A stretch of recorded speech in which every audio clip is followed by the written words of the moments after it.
সদ্য এইচএসসি পাশ করা আশিকের বাড়িতে বইছে শোকের মাতম। বৈষম্য বিরোধী ছাত্র আন্দোলনে গুরুতর আহত হয়ে দীর্ঘ ২৮ দিন মৃত্যুর সাথে পাঞ্জা লড়েও শেষ রক্ষা হল না আশিকের।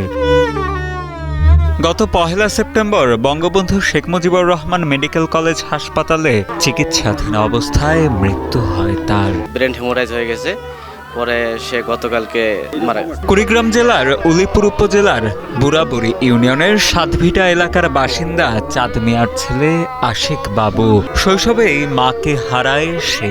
গত ৪ আগস্ট কুড়িগ্রাম শহরে বৈষম্য বিরোধী ছাত্র আন্দোলনে যোগ দেন পরিবারের বড় ছেলে আশিক ও তার ছোট ভাই আতিক। আন্দোলনের এক পর্যায়ে অতর্কিত হামলায় গুরুতর আহত হন দুই ভাই। পরবর্তীতে তাদের কুড়িগ্রাম জেনারেল হাসপাতালে নিয়ে গেলে চিকিৎসাধীন অবস্থায় ছোট ভাই আতিক সুস্থ হয়ে গেলেও বাড়িতে ফেরা হয়নি বড় ভাই আশিকের। ছোটতে ওর মা মারা যায়, তারপরে ওর দাদি দুই ভাইকে মানুষ করে আশিক আর আতিক, এদিকে লেখাপড়াও করে।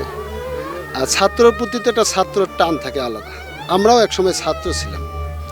ছাত্র আন্দোলনে দুই ভাই এই ছাত্র আন্দোলনে যোগ দেবে যা সেখানে অ্যাক্সিডেন্ট ঘটে গেছে। মাথায় গুরুতর আঘাতের ফলে আশিককে নেওয়া হয় রংপুর মেডিকেল কলেজ হাসপাতালে। সেখানে কয়েকদিন চিকিৎসার পর আশিককে স্থানান্তর করা হয় বঙ্গবন্ধু মেডিকেল কলেজ হাসপাতালে। দীর্ঘদিন চিকিৎসাধীন থাকার পর ১ সেপ্টেম্বর দুপুরে না ফেরার দেশে চলে যান আশিক বাবু।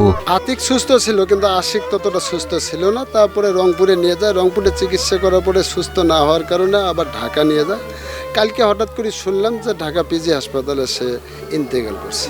পরে রবিবার রাতে ঢাকা কেন্দ্রীয় শহীদ মিনারে জানাজা শেষে আশিকের মরদেহ নিয়ে যাওয়া হয় কুড়িগ্রামে। নিজ শহরে আশিকের মরদেহ পৌঁছানোর পর সোমবার সকাল ৯:৩০টায় শহীদ মিনার এলাকায় জানাজার আয়োজন করে জেলার সমন্বয়করা। পরবর্তীতে আশিকের শিক্ষা প্রতিষ্ঠান পাঁচপীর ডিগ্রি কলেজ ও নিজ বাড়ির পাশের স্কুল মাঠে জানাজা শেষে স্থানীয় কবরস্থানে তাকে দাফন করা হয়।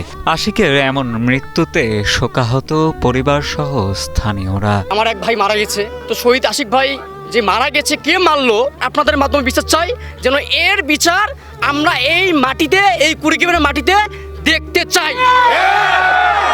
আশিকের হত্যাকারীদের বিচারের দাবি শিক্ষার্থী সহ স্বজনদের। পাশাপাশি বৈষম্য বিরোধী আন্দোলনে নিহত আশিকের স্মৃতি ধরে রাখতে পাঁচপীর ডিগ্রি কলেজে ৩ দিনের শোকসহ স্মৃতিফলক স্থাপনের কথা জানান পাঁচপীর ডিগ্রি কলেজের অধ্যক্ষ অজয় কুমার সরকার। তিনি যে কারণে শহীদ হয়েছেন, মৃত্যুবরণ করেছেন, সেটা একাধারে আমাদের জন্য শোকের পাশাপাশি আমাদের জন্য অহংকার।